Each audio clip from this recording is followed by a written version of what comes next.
Buenas tardes.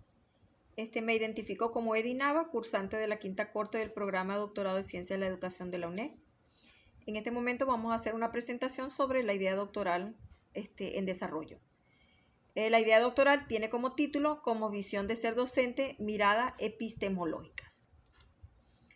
En esta primera lámina vamos a hacer una mirada muy sucinta sobre la realidad del mundo, que es el objeto y la inquietud que se plantea para el inicio de esta investigación.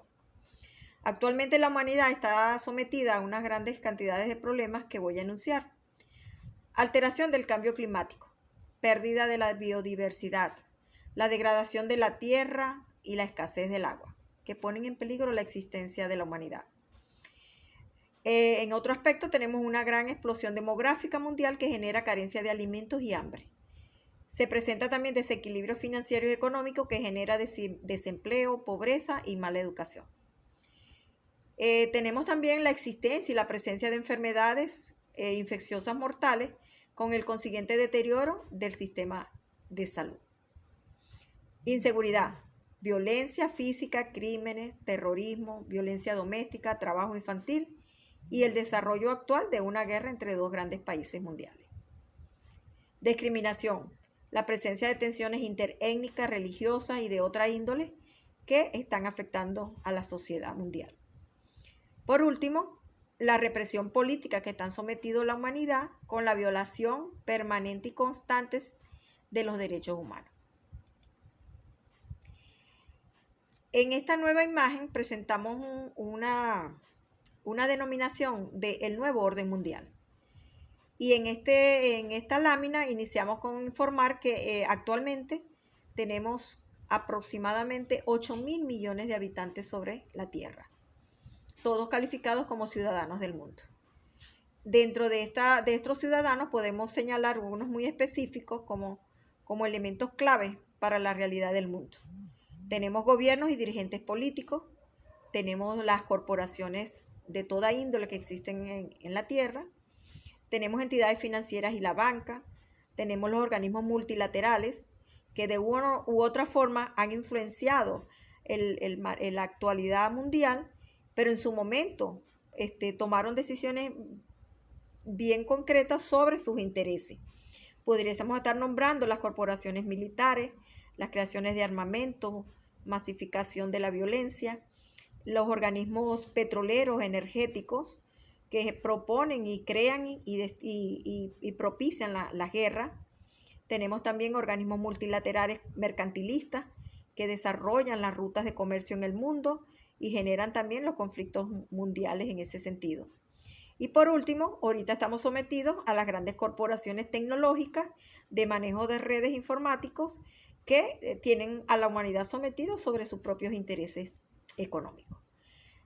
Seguidamente podemos nombrar las élites financieras mundiales que en las diferentes etapas y evolutivas del mundo han influenciado y manipulado a la humanidad hacia sus propios intereses.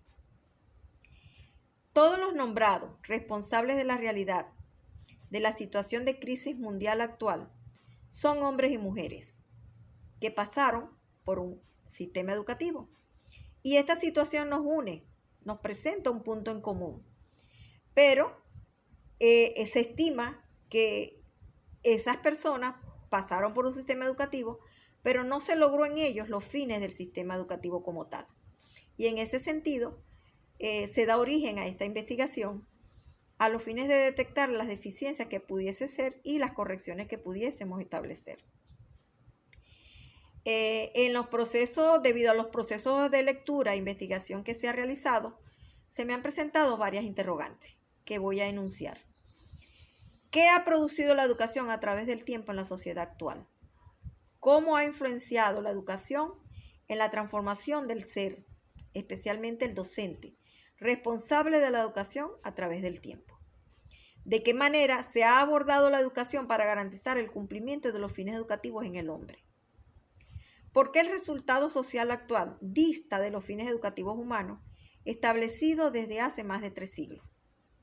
¿De qué manera un docente garantizaría el cumplimiento de los fines educativos para transformar al hombre y la sociedad en la búsqueda del equilibrio humano en todas sus facetas: físico, psicológico, social, ambiental y económicamente sustentable.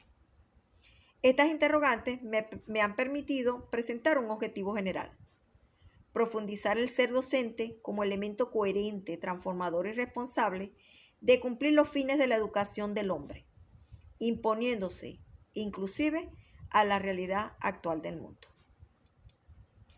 Esta siguiente lámina presenta una mirada epistemológica sobre los fines educativos. Y comenzamos manifestando lo que decía Sócrates. Sócrates sostenía que el fin de la educación era de formar hombres, ciudadanos plenos y virtuosos. El papel del educador reside en promover en el educando el proceso de interiorización. Educación, la paideia, es la tarea más importante que debe afrontar una sociedad, lo señalaba Platón.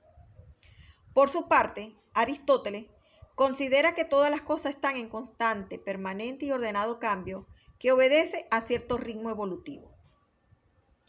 En las lecturas realizadas nos encontramos con Spinoza, que en su momento fue calificado como el repudiado. Expresa en su concepción de las pasiones, entendidas de forma autónoma y ligadas al conocimiento, que ellas han sido el aspecto que más ha alimentado las teorías pedagógicas.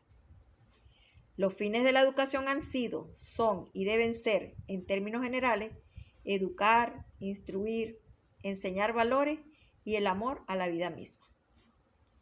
El objetivo principal de la educación no es internalizar el concepto de tener, sino la de formar mejores seres humanos, capaces de aprender y desarrollar por y en ellos mismos cualidades para la vida, en un medio social influenciado por intereses económicos, ajenos a nuestras necesidades.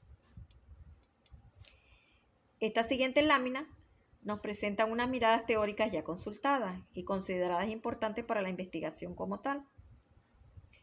En principio, nombraré la teoría de educación de Jean-Jacques Rousseau, 1762. La educación es una forma de dominio social. Uno se impone sobre otro mediante el conocimiento. Teoría educativa de Crowley, 1907. Introduce la relación entre globalización e intereses y nace, como uno de los fundadores, la Escuela Nueva. Seguidamente tenemos la teoría crítica, 1923, representada por tres grandes investigadores y miembros de la Universidad de Frankfurt, que señalan que parte de la evaluación del carácter histórico-social de la educación y la interrelación entre el sistema educativo y la estructura de la sociedad. Hace un análisis sobre la influencia de los sistemas económicos y políticos en el sistema educativo. Me preocupa en este sentido esta información porque yo concluiría, ¿por qué no el sistema educativo tendría influencias importantes sobre los sistemas económicos y políticos del mundo?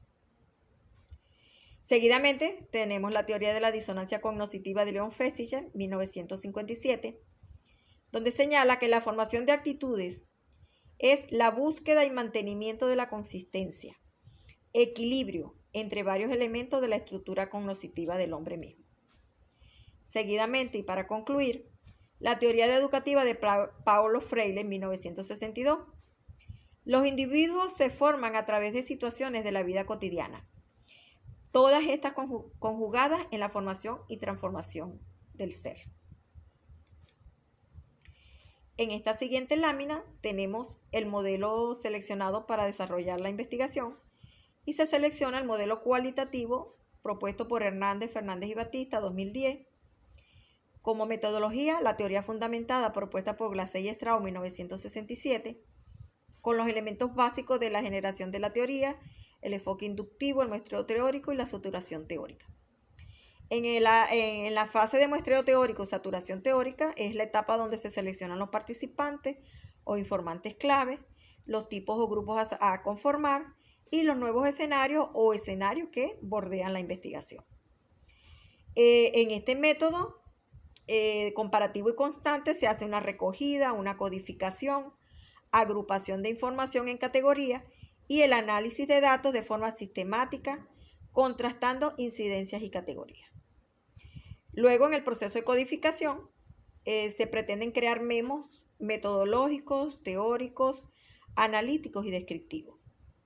Seguidamente, la fase de codificación, utilizando la codificación abierta, axial y selectiva. Para concluir la presente lámina, quiero expresar que en las diferentes lecturas que se ha tenido con respecto a este modelo cualitativo y a esta metodología, varios investigadores confirman la importancia de manejar o de considerar la sensibilidad perceptiva y teórica del propio investigador para crear la teoría. Se demostró en la investigación realizada que existen ya programas de computación, programas tecnológicos que ayudan al investigador en la fase de codificación, pero, repito, varios investigadores sostienen que no se debe perder la percepción y la sensibilidad teórica del propio investigador para crear la teoría que se pretende en la investigación seleccionada, pues, en este momento. Seguidamente termino con esta lámina que tiene una expresión de Paulo Coelho que señala: nunca desistas de un sueño, solo trata de ver las señales que te llevan a él. Muchas gracias.